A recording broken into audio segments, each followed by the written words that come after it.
So guys দেন হচ্ছে আমরা এখন আছি আমাদের খেতে। তো যেহেতু গ্রাম অঞ্চল আর বিকেলবেলা তো উপরে একটু শীত বা কুয়াশা কুয়াশা একটা ভাব। ও সো এই যে দেখেন আমাদের এই যে ধান কাটছে ইন্দুরে, বুঝছেন, খাইছে, খাওয়ার পরে এই যে ধানগুলো নষ্ট করে ফেলছি। এই যে দেখেন আমাদের এই যেহেতু কৃষি অঞ্চল, মানে এখানে ইঁদুর টিঁদুর এগুলো একটা কমন বিষয়। তবে ওই যে দেখেন এই যে এখানেও কাটছে ধান। এই যে দেখেন ধানের গাছ কাটছে।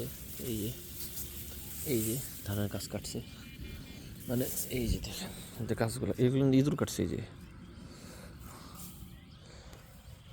সব এই যে অনেকগুলো ওয়া কাটছে। আমাদের এলাকায় এগুলো ওয়া বলে।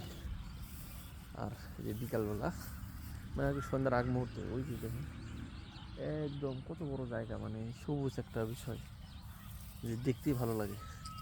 সেই যে আমার মামা এখানে আর কি ওষুধ দিতেছে জমির মধ্যে। আর এটা হচ্ছে আমাদের বাড়ি ভিতরে, ইটের বাড়ি। এটা ঘরটা এইদিকে গাছের কারণে দেখা যায় না, এখানে আর একটা এক আছে, বাড়ি আছে মানুষের। সো এই যে